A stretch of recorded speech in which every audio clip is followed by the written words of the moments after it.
تحياتي متابعينا وأهلا وسهلا فيكم بحلقة جديدة من برنامج يلا. نحن اليوم عم نقوم بتغطية مؤتمر ضخم نظمته رابطة مكافحة التشهير، واللي بتختص بمحاربة معاداة السامية والكراهية ضد أي فئة مجتمعية ودينية. والمؤتمر اليوم بعنوان أبدا هو الآن، واللي بيرمز لعدم السماح بتكرار المذابح ضد اليهود، وبيركز اليوم على مذبحة 7 أكتوبر ومواجهة تزايد معاداة السامية والكراهية بشكل عام. للحديث أكثر عن هذه المنظمة العريقة والنشاطات الهامة سنتحدث مع المسؤول الأمريكي السابق ومدير رابطة مكافحة التشهير جوناثان غرينبلات. خليكن معنا يلا. Thank you so much for joining us today, Jonathan Greenblatt, on your very busy day today. Thank you for having me. I appreciate it. I wanted to start by talking about ADL, its inception, Sure. and its mission to combating anti-Semitism and hate. So ADL is the oldest anti-hate organization in America. It was founded 110 years ago. Wow. Yep, with a focus to stop the defamation of the Jewish people and secure justice and fair treatment to all. So we focus on fighting not just anti-Jewish hate, but anti-Black racism, anti-Arab discrimination, anti-Muslim hate, xenophobic bias against immigrants, anti-Asian hate. So in the 10s and 20s and 30s and 40s, this organization was fully focused on making America a safer, more inclusive environment for its Jewish people. And then in the mid-1940s, with the end of the Second World War, ADL started focusing on the quest for civil rights and legal equality for Black Americans. Then in the 50s, ADL started advocating for immigration rights and for refugees. And then in the 70s and 80s and 90s, ADL started advocating for things like LGBTQ equality, fighting against the extremists who threaten all people, started fighting for the rights of Muslims, especially after 9/11. Now today, in the environment that we're in, we have seen an unprecedented surge of hate. In the last decade, anti-Semitic incidents are up nearly 400% over the last 10 years in America. But since 10/7, since the Hamas massacre in southern Israel, anti-Jewish violence has exploded. In, for example, Brazil, since 10/7, incidents are up 960%. In France, they're up 380 some odd percent. In Germany, a similar amount. And here in America, 360%. So what I would say to you is that we remain deeply committed to making sure America is a safer, healthier environment for all people, irrespective of how they pray. But in this moment, we've had to be very focused on anti-Semitism in all its forms, because we're seeing the worst wave the Jewish people have faced since the Holocaust. And following the October 7th massacre, things have been just only deteriorating in terms of this massive wave of anti-Semitism across the US and other parts of the world and in the Middle East, which is where a lot of our audience are. Can you give me a little bit more about the actions that you guys have taken at ADL to respond to this? I mean, we think it's really important to go after the extremists who are spreading this kind of hate. I mean, to be clear, they threaten all of us. And we've seen in America and around the world all kinds of acts. I remember a couple months ago, a synagogue in Tunisia was burned to the ground. Jewish people have been assaulted in capitals around the world. We're dealing with a shooting in San Diego last week, a stabbing in Munich, an assault in Paris. It goes on and on. And so we go after the extremists who are doing this kind of activities. And let me be clear, I don't think there's anything normal or rational or acceptable when protesters stand in front of a synagogue and scream at the people going inside, when they vandalize businesses that are owned by Jewish people, when they harass college students. We're trying to advocate for change, but not top to top, but people to people. So we're really moving to a model that I would say is less advocacy, more activation. Because here's the thing, there are these extremists disrupting classes or, again, vandalizing buildings, but there are far more people out there, like you and me, who think that holding their neighbors or their classmates collectively responsible is wrong, who think we should be finding ways to come together, not to tear each other apart. So we're trying to provide tools to those people to do more action and to really enable the sort of silent majority, to give them the tools and the strength to stand up for what's right. Absolutely, that's so important. And, also, it's never okay to call from the river to the sea. Like, Look, that's this is one insane. thing I know. I cannot, even as somebody from the region, from the Middle East, who knows what that means. From the river to the sea is a Hamas slogan. And it boggles my mind. I mean, it is bewildering to me how people can be so morally blind to think we should stand with those who butcher and rape and torture the elderly and women and children. And so this slogan, from the river to the sea, it's not about a two-state solution. From the river to the sea is not about dignity and equality for all people.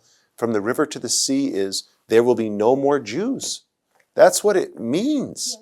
And I would think it was unacceptable if it was being said about Palestinians. I would think it would be unacceptable if it was said about Muslims, and it's absolutely unacceptable when they're saying it about Jews.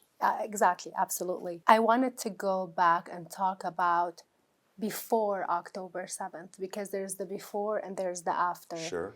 And before, there was a growing peace that was happening between Israel and a number of Arab countries. Yeah. How do you see the evolution of this now, given what happened on October 7th? What is ADL's vision for that? We're very focused on what can we do to broaden the opportunities. That's why I think the Abraham Accords were so important.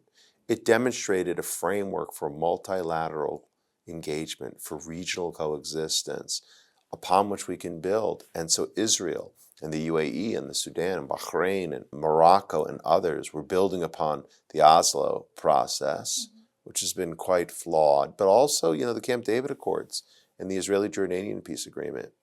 And think about what's possible in this region when you bring some of the most creative, talented, peoples together across borders who share so much.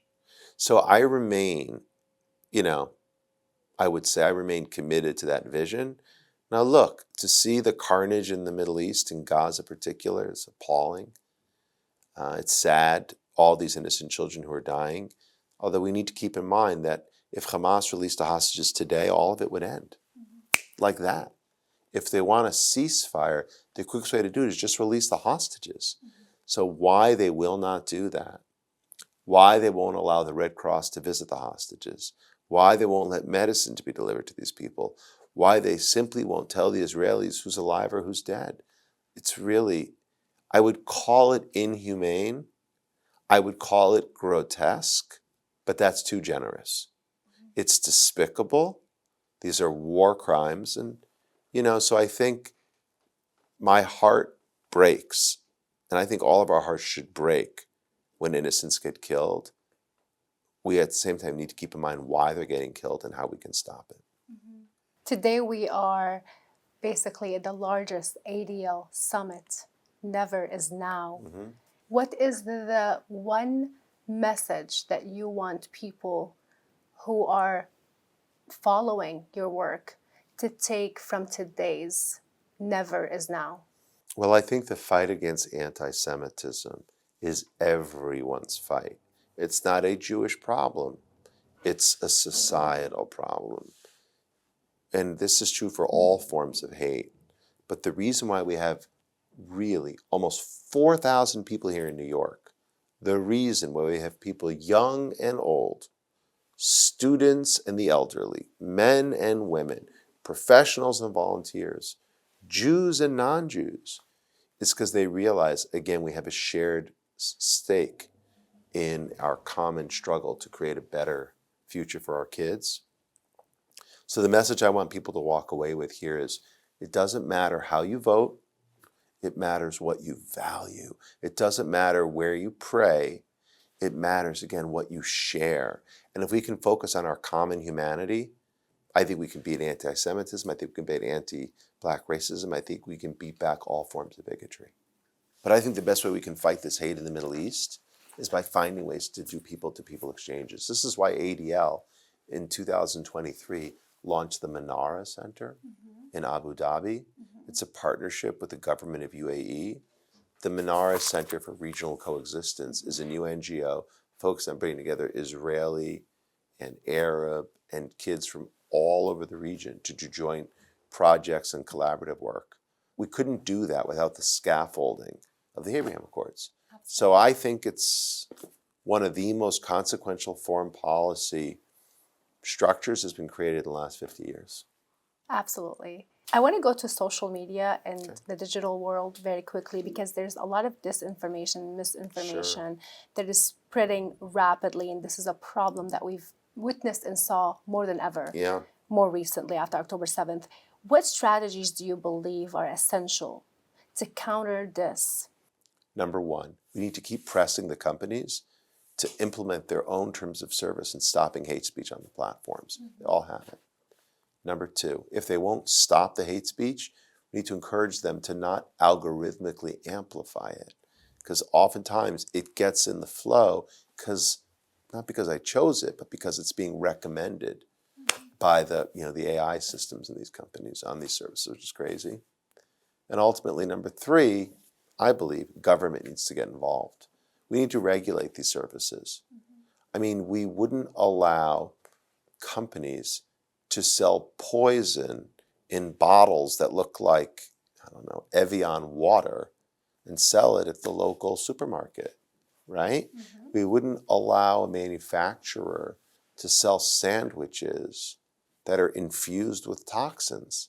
And we shouldn't allow the social media companies to spread content that we know has disinformation and lies in it. Wow, what an important point about this absolute danger that we're seeing Look, today. I think the day will come when we'll look back at giving our kids phones the way that we now look back on people in the 1970s who gave their children packs of cigarettes. I think we'll look back on it like in the time of the 1950s when we drove cars down the highway without seat belts. Again, these were behaviors that were prevalent at one time, but now we look back on it and say, what were you thinking? Social media will be the same way. So lastly, I wanted to ask you, Jonathan, to give your advice or a message to our young audience in the Middle East, North Africa, from every background, Muslim, Jewish, Christian, Kurd, all minorities, Druze. What is it that you would like to tell them today? I think number one, I think it's crucial to think before you develop an opinion. Clicking isn't thinking. Liking a post isn't thinking. We shouldn't confuse that impulsive swipe of your phone with a thoughtful, deliberative process. So one piece of advice is don't believe what you swipe. Take time, read, process, try to come to a real understanding. That's one piece of advice that now has mattered more than ever. Thank you so much, Jonathan. My pleasure. Thank this you is a treat. for Thank having you. me. Absolutely. Can we say yalla to the camera together? Yeah. 1, 2, 3. Yalla.